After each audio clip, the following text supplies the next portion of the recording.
So August 17th is coming past, and that means the new rules for real estate are now in effect nationwide. So I thought today would be the perfect day to take a step back, give a quick refresher on what these new rules are and how they affect you when buying or selling real estate. But first, I'm Steve Jamrock with Realty Executives Premier. And if you haven't done so yet, I'd be honored if you took a second, went down below, hit that subscribe button. If you like this video, please give me a thumbs up. And of course, if you have any questions at all, please leave them in the comment box below or reach out to me directly at any time.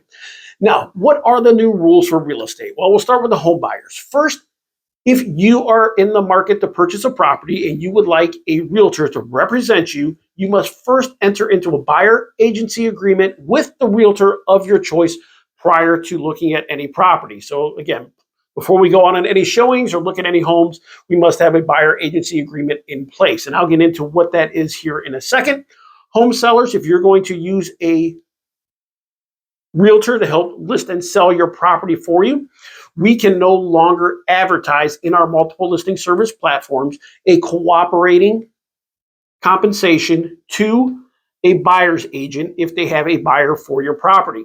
Doesn't mean you don't have to offer a compensation to a buyer's agent. It just means we can no longer advertise that up front. So we'll get into the details of that here in a second as well. So let's go ahead. Here in Indiana, we've been doing this since July 1st. And overall, I've actually seen a pretty good response to these changes. On the home buyer side, most home buyers, once they understand what they're selling and how it affects them, and what the realtor is going to do for them when purchasing a property, they're more than happy to sign the agreement. On the seller side, the home sellers I've dealt with are actually open-minded when it comes to the compensation to a buyer's agent. First, I think they enjoy the fact that compensation is now negotiated in the purchase agreement when the offer comes in for that buyer's agent. And two, I think they're also very open-minded and understanding that assisting home buyers with their closing costs, whether that's compensation or lender closing costs, gets their property in front of more potential buyers and also leads to a quicker sale. So again, we'll get into that a little more detail here in a second, but first let's go back to this buyer agency agreement. So the buyer agency agreement is essentially a contract between you and the realtor of your choice. And it has a couple main components here. The first being it must have a start date and an end date, and that is negotiated between you and your realtor. In theory, it could be as little as 1 or 2 days, or it could be as long as 5 years, depending on what your home search goals are. But again, that is negotiable between you and your realtor. It must also contain what an agency relationship is. It must define those terms to you, and also what our duty as a realtor is to represent you. Another section of the buyer agency agreement will cover what areas you're looking at or what specific cities or types of properties you're looking at that we'll go ahead and show you. It also covers what our brokerage office policy is when representing a buyer, and if we have any additional fees outside of our compensation that our brokerage offices charge, maybe a processing fee or doc storage fee or auditing fee, any other additional fees, we must disclose those to you up front. And finally, there is the compensation on how your realtor will be compensated, when that compensation is due, and who is responsible for paying that compensation. And most importantly, of course, as always, just like it's always been, realtor compensation is negotiable. So there is no set rate. It is entirely negotiable.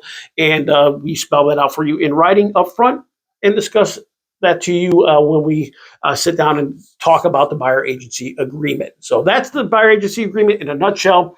Let's jump back over to the home seller side again real quick and talk about cooperating brokerage compensation. Now, in the past, what we would do if I went to list your property for you, we would negotiate a commission. And again, commissions have always been negotiable. There's never been a set rate. So we would sit down, negotiate that commission, and then we'd also discuss taking part of that commission and offering it to a cooperating brokerage who brought a buyer for your property.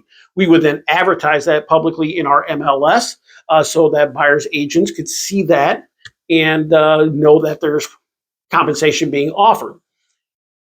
Now, with the new rules, we can no longer advertise that. It doesn't mean you do not have to pay compensation to a buyer's agent. That's totally up to you. Again, that is negotiable. It will now come through in the purchase agreement if they are going to ask you to pay any compensation to the buyer's agent. And again, that's going to be negotiable in the offer. So it's totally up to you.